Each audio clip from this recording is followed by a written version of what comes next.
Assalamualaikum warahmatullahi wabarakatuh. Alhamdulillahi rabbil alamin. Alhamdulillahilladzi tatimmu bi ni'matihi as-salihat. Asyhadu an la ilaha illallah wahdahu la syarikalah wa asyhadu anna Muhammadar Rasulullah. Salawatullahi wa salamuhu ala nabiyyina Muhammadin wa ala alihi wa ashabihi ajma'in, amma ba'du. Ikhwah sekalian, semoga pada hari ini ikhwah sekalian dalam keadaan sehat. Begitu juga keluarga, kerabat, dan orang-orang yang ada di sekitar kita, semuanya dalam keadaan sehat.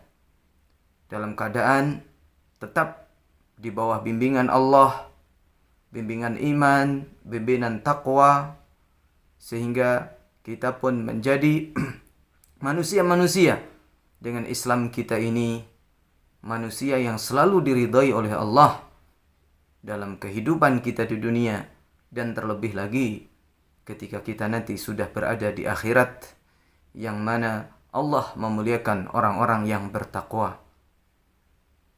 Ikhwah serta akhwat yang dirahmati oleh Allah, pembahasan tentang sahabat Nabi SAW kita kali ini adalah salah seorang sahabat Nabi SAW yang bernama Abdullah bin Hudzafah As-Sahmi. Abdullah bin Hudzafah As-Sahmi radhiyallahu anhu. Ikhwah sekalian, kisah Abdullah bin Hudzafah terkait dengan apa yang menjadi usaha dakwah Nabi sallallahu alaihi wasallam pada saat Nabi ingin menyebarkan agama ini ke seluruh penjuru dunia. Setelah Rasul sallallahu alaihi wasallam berdakwah di Mekah 13 tahun, yang kalau boleh disebut ini adalah sebuah permulaan yang berat. Kemudian Allah memberikan pertolongannya dengan diizinkannya kaum muslimin untuk berhijrah ke Madinah. Kemudian orang-orang Madinah siap untuk memberikan juga pertolongan kepada mereka atas izin Allah tentunya. Sehingga yang berhijrah disebut dengan Al-Muhajirin. Kemudian yang di Madinah yang membantu mereka disebut dengan Al-Ansar. Maka ketika sudah menapakkan kaki di Madinah, Rasulullah SAW dengan dakwahnya selama 6 tahun, tepatnya pada tahun ke-6 Hijriyah, maka Nabi SAW ingin memperluas dakwahnya ke seluruh penjuru dunia.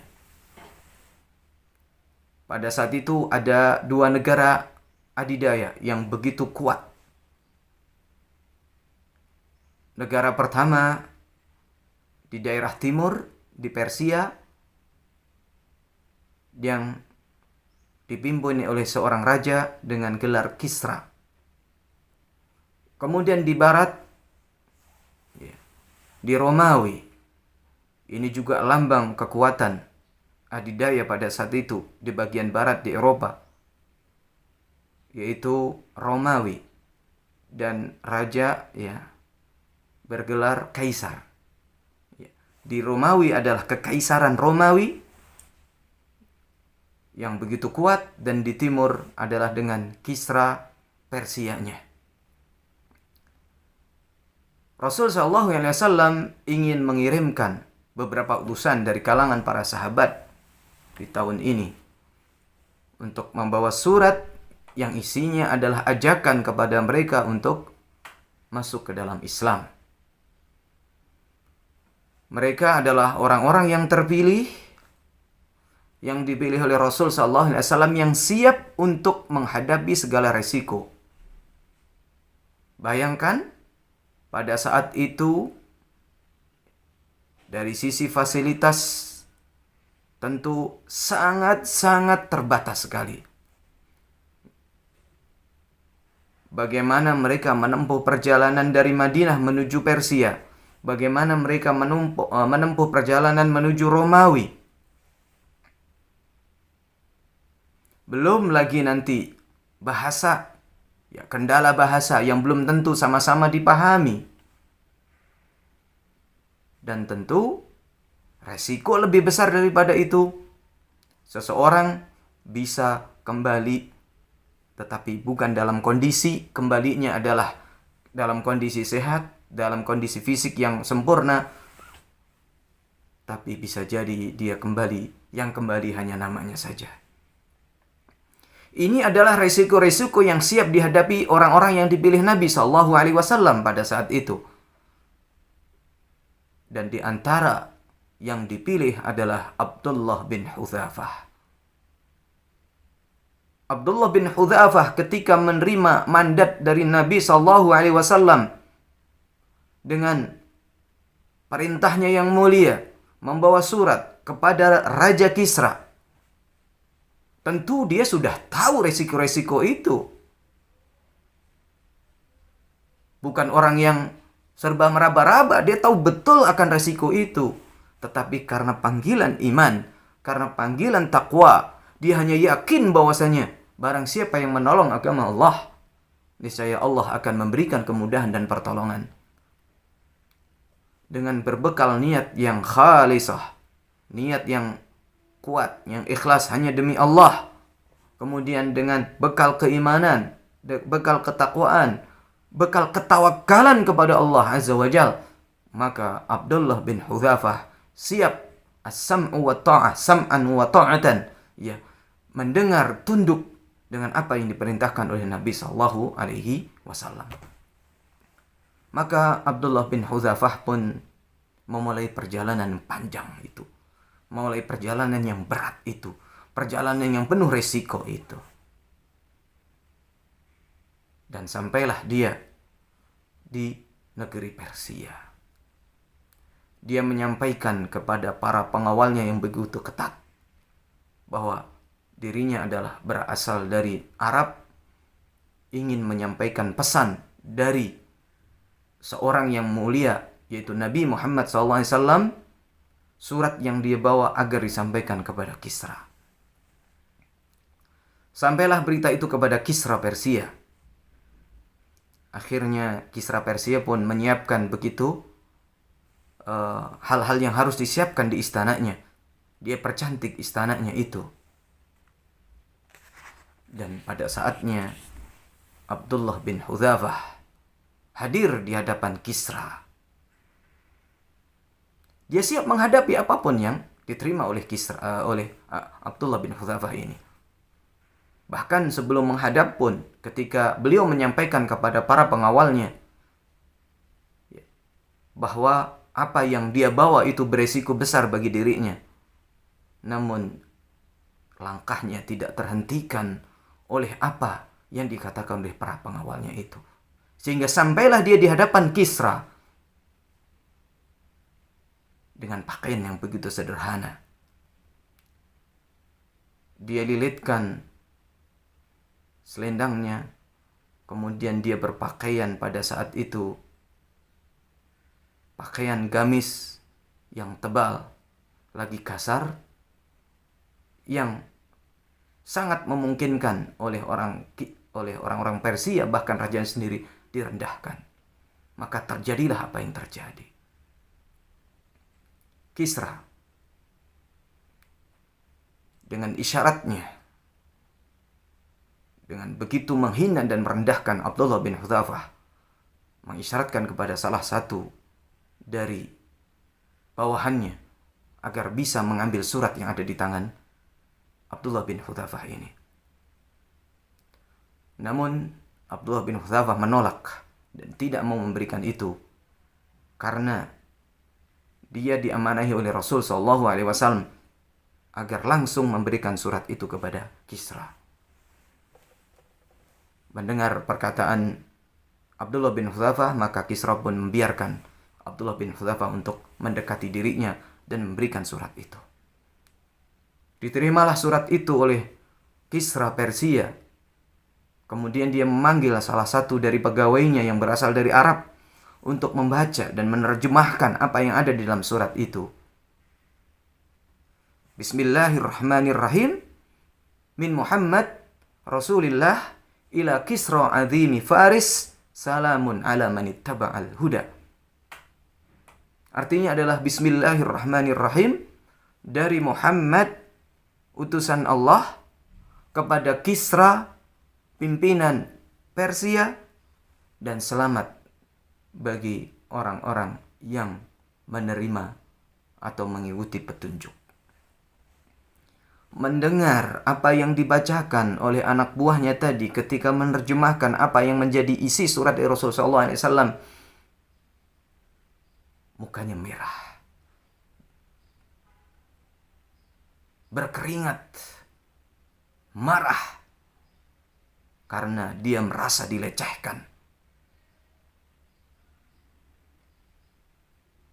Bagi dia, surat tersebut dimulai dengan menyebutkan nama Muhammad, ada sesuatu yang sangat menghinakan dia, makanya dia marah. Akhirnya surat itu pun direbut dari pegawainya tadi, kemudian disobek-sobeklah surat itu. Dan diperintahkan Abdullah bin Hudzafah untuk meninggalkan istananya. Maka Abdullah bin Hudzafah pun melihat apa yang dilakukan oleh Kisra, dia pun langsung pergi dan meninggalkan istana. Dan dia pun dengan penuh ketawakalan kepada Allah, dia menyerahkan dirinya kepada Allah. Apa yang terjadi pada dirinya setelah itu, seandainya dia harus tertangkap, misalkan disiksa, meninggal dan lain sebagainya, dia sudah pasrah, dia serahkan kepada Allah. Tetapi ternyata Abdullah bin Hudzafah dibiarkan melanjutkan perjalanan dan kembali kepada Rasul SAW. Dan sesampainya di Madinah, ketika berjumpa dengan Rasul SAW, Abdullah bin Hudzafah menyampaikan apa yang dilakukan oleh Kisra, merobek-robek surat Rasul SAW. Maka Rasul pun juga marah dengan mengatakan, mazzakallahu mulkahu, semoga Allah merobek-robek kerajaannya. Ikhwas sekalian yang dirahmati oleh Allah. Lalu Kisra setelah mendapatkan surat dari Rasul SAW, dan dia pun begitu marah dengan apa yang ada di dalam surat itu dari isinya, maka dia pun ingin agar Rasul SAW itu dibawa dan dihadapkan kepada dirinya. Dia mengutus seseorang agar mengirimkan surat kepada Badan, menyampaikan surat kepada Badan, salah seorang gubernurnya yang ada di Yaman, agar Badan mengirim utusan 2 orang yang tubuhnya kuat lagi kekar, yang bisa membawa Nabi SAW ke hadapan Kisra. Atas perintah rajanya, Badan pun melakukan apa yang diperintahkan kepadanya. Dia pun mengutus 2 orang yang kuat dan membawa surat kepada Rasul SAW bahwasanya dia disuruh oleh rajanya Kisra dari Persia untuk membawa Rasul SAW menuju ke hadapan Kisra. Maka 2 orang yang diutus oleh Badan pun berangkat, dan mereka bergegas karena ini adalah perintah raja langsung, dan mereka pun menuju ke arah di mana Rasul SAW berada. Mereka langsung berangkat ke Mekah. Ternyata setelah sampai di Mekah, orang-orang mengatakan bahwasanya Rasul SAW sudah berada di Madinah. Akhirnya kedua orang ini pun menuju Madinah dan berjumpalah dengan Nabi SAW. Dan kedua orang ini pun menyampaikan kepada Nabi SAW apa yang menjadi tugasnya dari Badan, bahwasanya mereka berdua ditugasi untuk membawa Rasul SAW, menangkap Rasul SAW, kemudian dibawa menghadap Kisra di Persia. Namun ikhwas sekalian, apakah sikap Rasul SAW? begitu mendengar apa yang disampaikan oleh dua orang ini, maka Rasul Shallallahu Alaihi Wasallam mengatakan kepada orang itu, kembalilah kalian dan kalian esok hari bisa bertemu saya lagi. Kembalilah kalian hari ini dan besok kita bertemu lagi. Akhirnya kedua orang ini pun kembali entah kemana, ya, menjauh dari Rasul Shallallahu Alaihi Wasallam, dan di keesokan harinya mereka pun datang kembali sesuai dengan apa yang dijanjikan oleh Nabi Muhammad Shallallahu Alaihi Wasallam.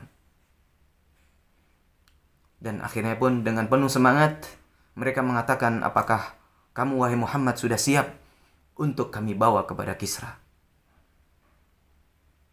Maka Rasul pun mengatakan kepada kedua orang utusan ini, yang secara global artinya adalah kalian tidak akan bertemu dengan Kisra lagi setelah ini. Allah telah membinasakannya dengan mengangkat putranya yang bernama Sirawayh di malam ini dan bulan ini. Mendengar apa yang dikatakan oleh Rasul SAW ini, mereka pun menjadi heran dan bingung. Sampai-sampai mereka bertanya kepada Rasul, apakah kamu sadar apa yang kamu katakan ini? Kamu mengerti apa yang kamu sampaikan ini? Apakah perlu kami menulis kepada badan tentang apa yang menjadi keinginan kamu, wahai Muhammad? Maka Rasul pun mempersilahkan kepada kedua orang ini untuk menuliskan apa yang menjadi pesan Rasul SAW kepada badan, dengan mengatakan, inna dini sayablughu ma wasala ilaihi mulku Kisra wa innaka in aslamta u'titu ma tahta yadayka wa malaktuka ala qaumika. Rasul SAW berpesan, sesungguhnya agamaku ini akan sampai wilayahnya, kekuasaannya, penyebarannya seperti luasnya kekuasaan Kisra. Maka wahai Kisra, jika Anda atau wahai badan, jika Anda masuk Islam, maka aku akan berikan apa yang menjadi kekuasaanmu, dan serta aku jadikan kamu sebagai penguasa atas kaummu.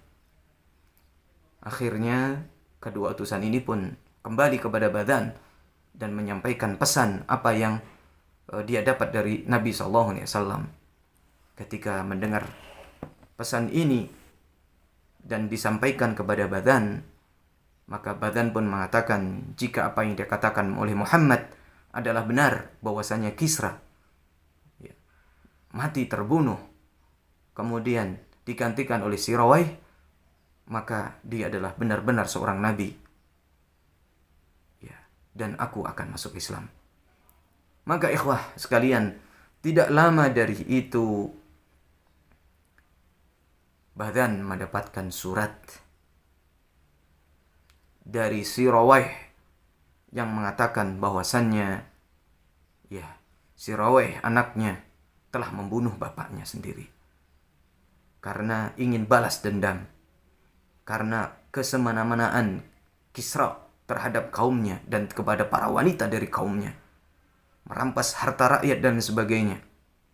Sehingga Sirawayh mengatakan, taatlah kamu kepadaku dan bayatlah kamu kepadaku, sesungguhnya kekuasaanku, kurang lebih seperti itu ya, sudah berada di tanganku. Begitu badan membaca surat yang datang dari Sirawayh kepadanya ini, maka ia langsung, ya, membuang surat tersebut dan dia mengumumkan keislamannya dengan mengucapkan syahadat, asyhadu an la ilaha illallah wa asyhadu anna Muhammadan abduhu wa rasuluh. Dan dengan ini badan masuk Islam.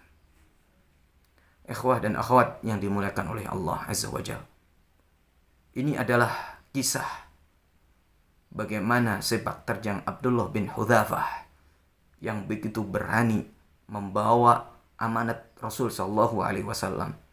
Resiko begitu berat, tetapi karena dia adalah sangat bertawakal kepada Allah, Karena iman beliau begitu kokoh, ketakwaan beliau begitu kuat, tertancap di dalam dadanya, sehingga itu semuanya beliau lakukan dengan siap menghadapi resiko apapun, karena resiko apapun itu adalah kebaikan untuk dirinya.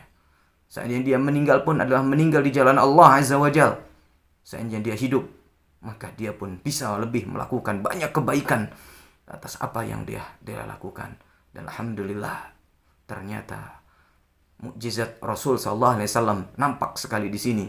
Ketika orang menghinakan Rasul sallallahu alaihi wasallam, menghinakan dakwah Rasul sallallahu alaihi wasallam, maka Allah hinakan Kisra yang merobek-robek surat Rasul sallallahu alaihi wasallam. Kemudian Rasul pun berdoa, mazzakallahu mulkahu, semoga Allah merobek-robek kekuasaannya. Ternyata terjadi. Dibunuh oleh anaknya sendiri dan direbut kekuasaannya oleh anaknya sendiri. Dan dari itu juga salah satu gubernur Kisra yang ada di Yaman, Badhan, yang sebenarnya dia adalah menjadi wasilah bagaimana Kisra ingin bisa menangkap Muhammad. Tapi ternyata Allah menghendaki bahwasanya Badhan mendapatkan hidayah, kemudian dia bisa masuk Islam.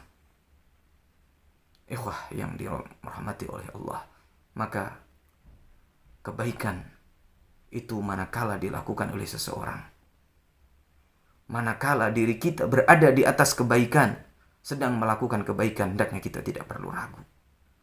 Karena barang siapa yang melakukan kebaikan, barang siapa yang melakukan apa saja yang di situ adalah keridhaan Allah, melakukan sesuatu hanya untuk Allah, maka Allah akan memberikan pertolongan dan kemudahan kepadanya. Dan sebaliknya, jangan sesekali kita merendahkan syariat Rasul, syariat Allah, syariat agama kita ini, karena Allah akan menghinakan kita jika kita menghinakan agama Allah ini. Demikian yang bisa kami sampaikan. Wassallallahu ala nabiyyina Muhammadin wa ala alihi wa ashabihi ajma'in. Wa akhiru da'wana anil hamdulillahi rabbil alamin. Wassalamu alaikum warahmatullahi wabarakatuh.